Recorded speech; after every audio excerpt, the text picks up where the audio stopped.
వాళ్ళు బతుకుతుండొచ్చు, వాళ్ళ బతుకేదో వాళ్ళు బతుకునే మనుషులు అట్లాంటి వాళ్ళు ఇక్కడికి వచ్చి వెట్టి చాకిరీ చేయాలి, చౌకగా కూలి పనులు చేయాలి. ఇవి కాదా ఒకప్పుడు బ్రిటిష్ వాడు చేసింది? మనం ఆ బ్రిటిష్ వాడి పరిపాలన వద్దని ఎందుకు అనుకున్నాం? ఎందుకు మన పూర్వీకులు వాటికి వ్యతిరేకంగా పోరాడారు, వాళ్ళ విధానాలకు వ్యతిరేకంగా పోరాడారు. నిన్నగాక మొన్న భగత్ సింగ్ వర్ధంతి దేశమంతా జరిగింది. భగత్ సింగ్, రాజ్గురు, సుఖదేవుల్ని బ్రిటిష్ వాడు 93 సంవత్సరాల క్రితం ఉరి తీశాడు. ఎందుకు? నువ్వు ఈ దేశంలో పరిపాలించడానికి వీల్లేదు, సామ్రాజ్యవాదం నశించాలి, నువ్వు వెళ్ళిపోవాలి ఈ దేశం నుంచి, మాకు తక్షణమే మాకు స్వాతంత్రం కావాలి, మా దేశాన్ని మేమే ఏలుకుంటాం. అయితే తెల్ల బద్మాషులకు బదులు నల్ల బద్మాషులు గద్దెనెక్కితే మేము ఊరుకోం, ఇక్కడ పేద ప్రజలు అధికారంలోకి రావాలి, కష్టజీవులు అధికారంలోకి రావాలి అని ఉరికంబం ఎక్కినవాడు భగత్ సింగ్. ఆ రోజున ఎట్లాంటి ఏ రకంగా బ్రిటిష్ వాడు పోవాలంటే ఎందుకు పోవాలన్నారు? వాడు దోపిడీ చేస్తున్నాడు కాబట్టి పోవాలన్నారు. ఇవాళకి సాగుతున్న దోపిడీ ఏంటి? ఇవాళ వీళ్ళు అభివృద్ధి అనే పేరుతో వీళ్ళు చేస్తున్నదంతా ఏమిటి? వీళ్ళిద్దరూ పోటాపోటీగా మనకు జగన్మోహన్ రెడ్డి, చంద్రబాబు మనకు చెప్పేది ఏమిటి? నేను కంపెనీలు తెస్తా, పిల్లలకు ఉద్యోగాలు ఇస్తా, నేనైతే ఇంకా బాగా వాళ్ళకన్నా పెద్ద కంపెనీలు తెస్తా. అంటే ఎక్కడ మీ కంపెనీలన్నీ విదేశీ కంపెనీలు. ఏ విదేశీ కంపెనీలు అయితే వద్దనుకున్నామో, ఏ విదేశీ దోపిడీ అయితే వద్దనుకున్నామో, ఇక్కడి నుంచి పోవాలనుకున్నామో, ఆ విదేశీ కంపెనీలని మళ్ళీ తీసుకొచ్చి ఈ దేశాన్ని దోపిడీ చేసే పరిపాలన తీసుకొస్తే దీన్ని స్వాతంత్రం అంటారా?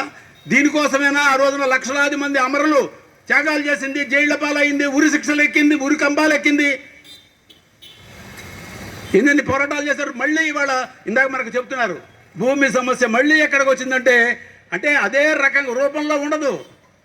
భూమి సమస్య అదే రూపంలో లేదు, మారింది కానీ సమస్య అట్లాగే ఉంది. అంటే ఎవరైతే కష్టజీవి ఉన్నారో, కష్టం చేస్తున్నారో వాళ్ళకి ఫలసాయం దక్కనటువంటి విధంగా భూమి సమస్యను తయారు చేశారు. మరి చలపల్లి ఇక్కడ పెద్ద పోరాటాలు జరిగినటువంటి ప్రాంతం ఇందాక చాలా చెప్పారు. ఒక పోరాటం గుర్తు చేయాలి మీకు.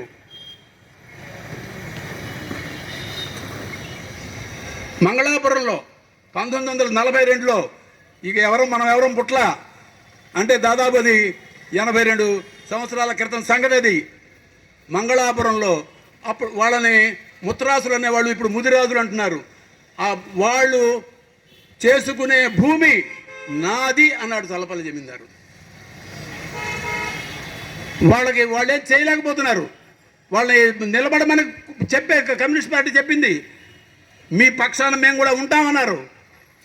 చండ్ర రాజేశ్వరరావు గారు, చల్లపల్లి నారాయణరావు గారు, గుంటూరు బాబనాయ్ గారు స్వయంగా అక్కడ వాళ్ళ పక్షాన నిలబడి ఆ భూమిలో మేము కదలం, ఈ భూమి మాది అని వాళ్ళతోటి వాళ్ళు నిలబడేట్టుగా చేశారు. ఆ రోజున చల్లపల్లి జమీందారు ఏం చేయించాడు? గుర్రాలతో తొక్కిచ్చాడు. చండ్ర రాజేశ్వరరావు గారిని, చల్లపల్లి నారాయణరావు గారిని, గుంటూరు బాబనాయ్ గారిని గుర్రాలతో తొక్కిచ్చాడు చల్లపల్లి జమీందారు. ఆ రోజున వాళ్ళ మీద కేసులు పెట్టాడు. ఇక్కడి నుంచి బందర్ దాకా నడుచుకుంటూ పోవాలా? నడుచుకుంటూ పోవాల్సిన రోజులు అవి. తెల్లవారుదామనే లేచి సద్దుమూటలు కట్టుకుని బందర్ దాకా కోర్టులంబడ తిరిగి అన్ని చేసి చివరికి ఆ భూమిని ఎట్లా సాధించారు. గాజుల లంకలో ఏం జరిగింది?